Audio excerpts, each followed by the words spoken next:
Section 1. Section 1. You will hear a conversation between two students talking about driving lessons. First, you have some time to look at questions 1 to 5.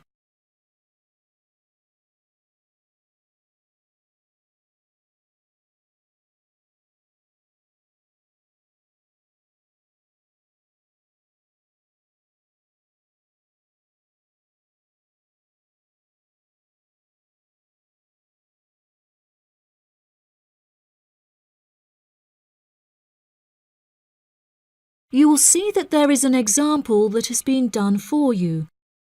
On this occasion only, the conversation relating to this will be played first. Hi, Zach. I heard you passed your driving test. Congratulations. Thanks, Olivia. I passed just last week. It feels great to be independent and driving on my own. I really want to take driving lessons, but I haven't been able to find a driving school that will give lessons during the weekends, so that I don't have to miss any classes at college. The woman wants to take driving lessons during the weekends, so weekends has been written in the space. Now we shall begin. You should answer the questions as you listen, because you will not hear the recording a second time. Listen carefully and answer questions 1 to 5. Hi, Zach. I heard you passed your driving test. Congratulations. Thanks, Olivia. I passed just last week. It feels great to be independent and driving on my own.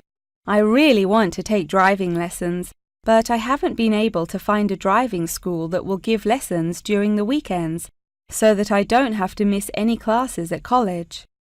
The driving school that I used was brilliant and really flexible with their teaching hours. It's really close to the school. The address is 67 Kings Road. That's 67 King '(S) Road. Oh, that's perfect. I don't like the idea of driving around busy streets. Did your teacher make you drive in urban areas, or did he mainly teach you on roads in the countryside? My teacher said that I had to learn on both in order to become a good and experienced driver. We would start in the city centre and then drive north above the city. He sounds like a good teacher. Would you mind giving me his contact details so I can ask him for lessons? Of course.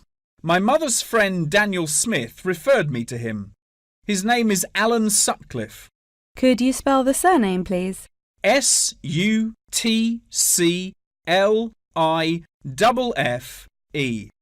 Thanks for helping me out. I'll give him a call tomorrow. I don't know if I should learn in a manual or automatic car. How do I decide? I wasn't sure which type of car to learn in either. In the end, I chose to learn in a manual car because once you've learnt how to drive manually, you can drive automatic as well. Most cars on the road are automatic nowadays. OK, I think I'll learn with a manual car too then. Hopefully the teacher will be able to give me lessons in the evenings after school. It would be much better if you take the lessons during the day. It will be far easier for you to learn when there is enough daylight to clearly see everything going on around you. But you need to be an experienced driver to drive safely at night. How frustrating. I was hoping I wouldn't have to take lessons during the weekends. You're right, though. Safety comes first. Before you hear the rest of the conversation, you have some time to look at questions 6 to 10.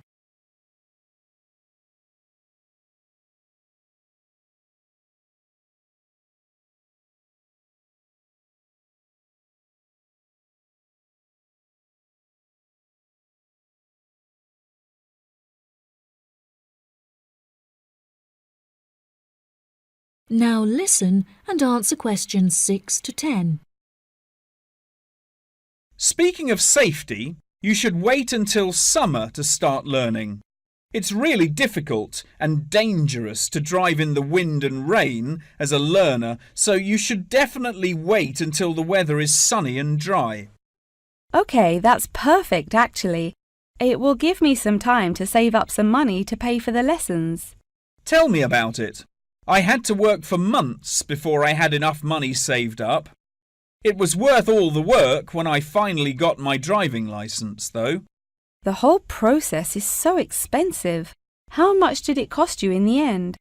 Well, each half-hour lesson cost $30, and then the final test cost $50.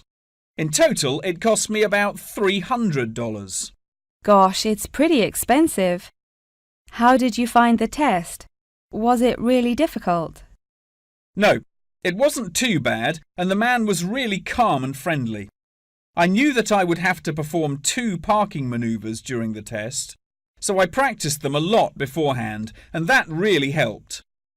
The test used to last 40 minutes, but it changed a bit. For the first 20 minutes of the test, he gave me directions, and I had to just drive around, and then the last 10 minutes was for demonstrating the manoeuvres. So the test is 30 minutes in total. OK, great, I'll remember that. Do you have any more advice? It's really good to practice driving a lot outside of driving lessons as well. Whenever my parents were running errands on the weekends, I would offer to drive them. My driving teacher also told me to buy a notebook to write down everything that I've learnt in it, like a diary. Haha, that sounds boring, but I'll do it if it helps. I found it really useful. Before my test, I read through everything I had written down, and it reminded me of a lot of things that I had forgotten about. It's really helpful for the theory test as well, because there's so much information to remember for it. That's great, Zach. Thanks for your help. No problem. See you at school. Bye. That is the end of section 1. You now have half a minute to check your answers.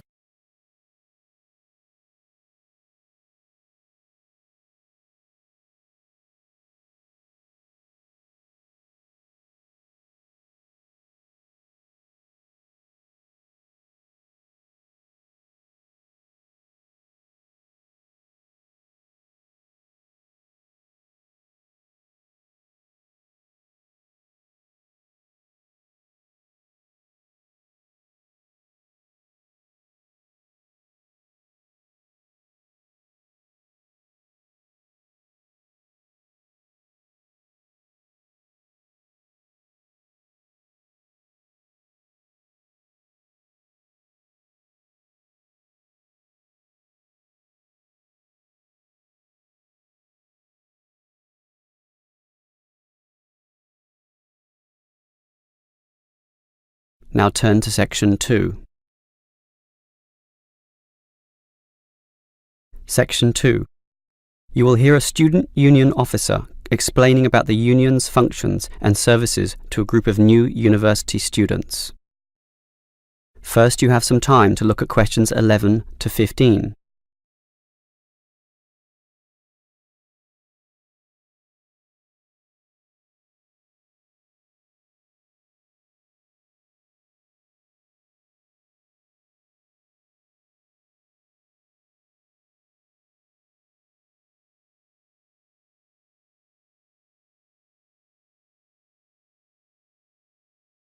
Now listen carefully and answer questions 11 to 15. Hello everyone. Now here you all are, new university students. And the first question you probably have is, what is a student union? Another question is, do I have to join? Well, regarding this second question, let me say that membership used to be compulsory in the past, but that did cause some controversy, particularly from students who wanted to remain free and unaffiliated, and this university responded.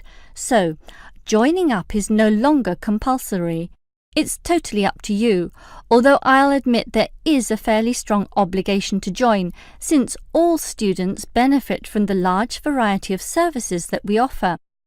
We do understand, however, that many might be unwilling to join because of a supposed political slant to the union.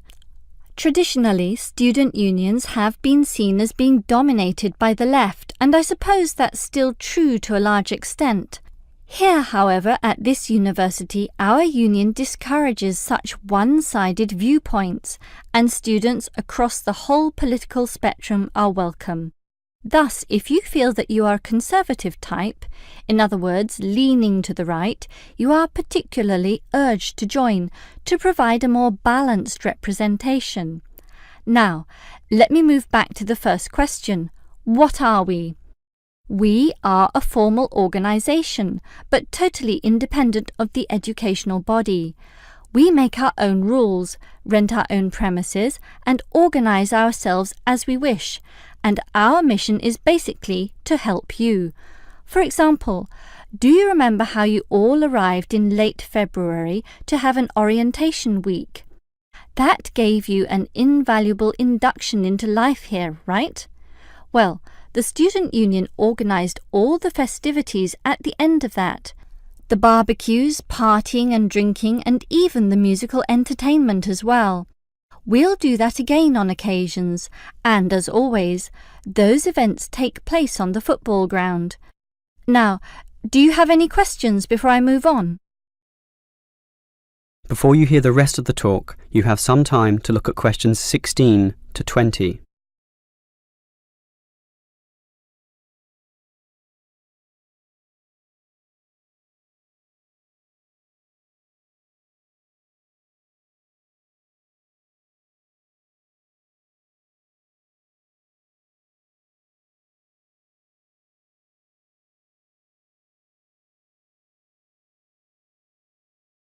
Now listen and answer questions 16 to 20.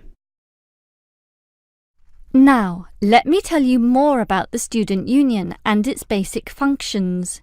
In general, there are three: social, organisational, and representational. Let's look at the first one. Basically, the union provides many social outlets for you to relax and have a better life at university. If you go to our union office, you'll find a list of the many clubs and societies we have, where you can make many friends with people who share a common interest. So, after class, sit with them in the cafeteria and discuss whatever takes your fancy. We also maintain sporting facilities and even our own gym, allowing you to relieve some of that pressure and worry after a particularly hard session in the classroom. And we have some small shops and other places where you can buy clothes and sporting gear, in other words, some retail outlets. And if you flash your student union card, you'll get up to 20% discount at the bookshop. But unfortunately, there are no discounts at the union cafeteria. Sorry, no cheap cappuccinos. Finally, there's a student union newspaper, and you're welcome to contribute or put in advertisements if you're buying and selling goods or textbooks. You can also place notices of a more personal nature on the notice board of the union office itself. All right, let's move on to our more serious functions, which are helping you get through life here, as well as representing you in times of trouble. Regarding the second issue, if you have a problem or a grievance, or if you feel under pressure or depressed for reasons both inside and outside the university, for example, perhaps a dispute with your landlord or the people in your local gym, then come to us. We have a range of counsellors and helpers, and even some lawyers, who you can meet in the conference room. So just sip a cup of tea or coffee with them and tell them your troubles, and they'll be all ears. Basically, there's every reason to join the student union, since whatever you need, whether it be social or representational, we will help you.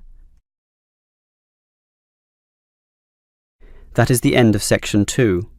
You now have half a minute to check your answers.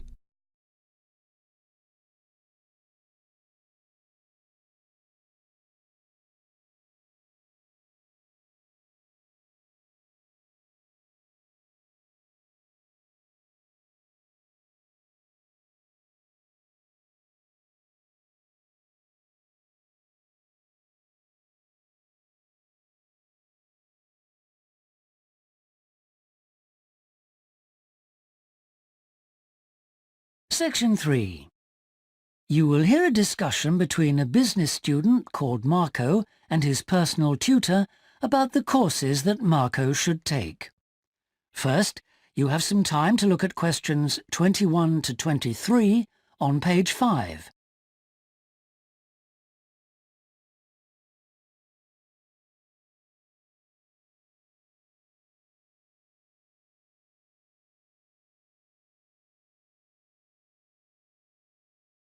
Now listen carefully and answer questions 21 to 23.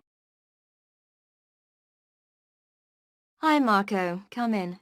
Thanks. I've got a bit stuck trying to select courses for next semester. Could you help me, please? Of course. Sit down. Oh. First of all, most people just go for the areas of business that they're interested in, but even if something doesn't look very stimulating, it's important that you can use it once you get a job. It's not much good choosing areas that aren't going to be helpful later on. Right. I want to go into management, so I'll need to think about that. And should I start specialising in a particular area yet? I don't think that's wise at this stage. It's better to aim for a wide variety of subjects, especially as management covers so many possibilities. You shouldn't be limiting your choices for later on. Yes, I see. You should also look at how the course is made up. Will you have regular seminars and tutorials, for example, as well as lectures? OK. Some of the lecturers are quite big names in their fields, aren't they? Mm-hmm. Should I aim to go to their courses? Well, remember that the lecturers who aren't well known may still be very good teachers. I'd say we have a consistently high standard of teaching in this department, so you don't need to worry about it. Before you hear the rest of the discussion, you have some time to look at questions 24 to 30 on pages 5 and 6.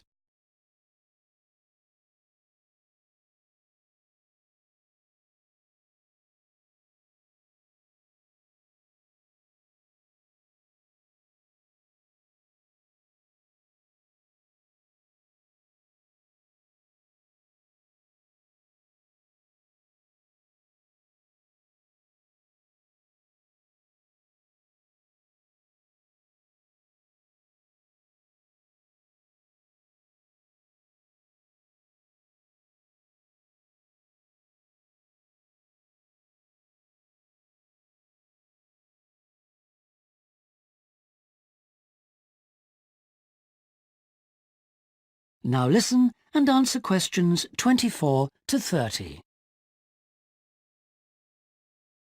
Good. Well, that's a great help. Now, last time we met, you mentioned doing team management, didn't you? That's right. I'm still quite keen on the idea. Mm-hmm. The trouble is that because of changes in the content of various courses, team management overlaps with the Introduction to Management course you took in your first year. Oh. So what you learned from it would be too little for the amount of time you'd have to spend on it. I'll drop that idea then. Have you had a chance to look at the outline I wrote for my finance dissertation? I left it in your pigeonhole last week. Yes. Why exactly do you want to write a dissertation instead of taking the finance modules? It'll be pretty demanding. Well, I'm quite prepared to do the extra work because I'm keen to investigate something in depth, instead of just skating across the surface. I realise that a broader knowledge base may be more useful to my career, but I'm really keen to do this. Right. Well, I had a quick look through your outline, and the first thing that struck me was that you'll have to be careful how you set about it, as the way you've organised it seems unnecessarily complex. The data that you want to collect and analyse is potentially valuable, but you'll need to narrow down the subject matter to make the whole thing manageable. OK. I'll have another look at it. I was talking to Professor Briggs about it yesterday and I got some more ideas then. For part of the dissertation, I was thinking of trying to persuade finance managers from 3 or 4 companies to let me ask them about their company finances. If not, I think I'll have to change to another topic. Well, go ahead then. I could give you some names. Thanks. Now, let's talk about practicalities. Your dissertation must be finalised by the end of May, so you should aim to finish the first draft by the end of March. Is that feasible? Yes, it shouldn't be a problem. I'll need to register for the dissertation, won't I? Is that with the registrar's department? No, it's internal to this department, so you just need to let the secretary know. Do that as soon as you're sure you're going to write the dissertation. OK. Then, to analyse your statistics, you're going to need some suitable software. If I were you, I'd drop into the computer office and ask them for a copy. Right. So, if I revise my outline... That is the end of section 3. You now have half a minute to check your answers.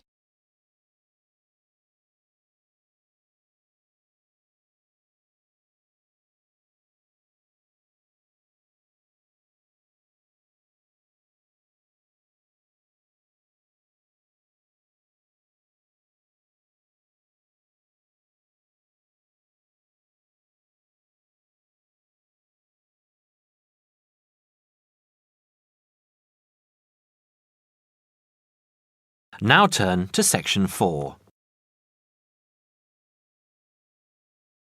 Section 4.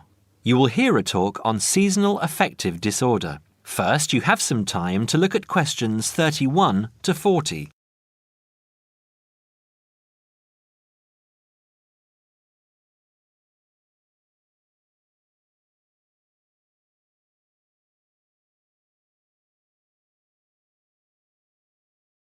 Now listen carefully and answer questions 31 to 40. In the past few years, a new condition has been identified and given a name, SAD, short for Seasonal Affective Disorder.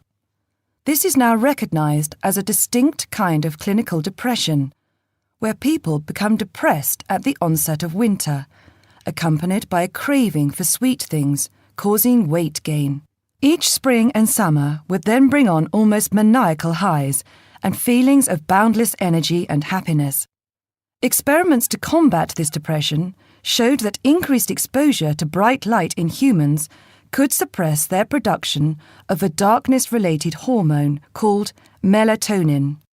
The light needed to induce this change was about 2,000 lux, or about 4 times brighter than ordinary household lighting. It was then calculated that if bright light could suppress melatonin secretion, then it might have other effects on the brain, including the reversal of symptoms of depression. While melatonin's precise role in SAD has not been pinned down, the theory led to effective treatment. Not surprisingly, SAD affects more people where winter nights are longer and days shorter. In the UK, an estimated 500,000 adults develop full-blown SAD in winter, and twice this number suffer the milder condition called subsyndromal SAD. About 80% of sufferers improve when given light therapy, and improvement usually comes within 2 to 4 days. Scientists are still unsure why winter depression happens, but more than a decade of research has turned up some surprising findings. Nearly 80% of SAD victims are women. Researchers are uncertain why this is so. SAD can affect people at any age, but typically it begins around the age of 20 and becomes less common between 40 and 50. SAD is comparatively rare in children and adolescents, but so far researchers have been unable to come up with a logical reason for this. As many as half of SAD sufferers have at least one family member with depressive illness, suggesting that the depression has a genetic component. Some patients experience shifts in their body clocks when they're depressed in winter. They are morning people at one time of the year and become evening people at another. What is the underlying difference between SAD sufferers and others? A clue can be found in carbohydrate craving, a common symptom. People often become obsessed with chocolate, for example. Carbohydrates alter brain chemistry by increasing the level of a soothing chemical called serotonin, a neurotransmitter that carries signals between brain cells. SAD sufferers crave carbohydrates because they may need serotonin to lift their mood. This craving can be intense, in fact, an addiction. It may be that the serotonin system of the brain has problems regulating itself during the winter. Some SAD sufferers respond well to the drug Prozac, thought to influence the brain's serotonin-using system.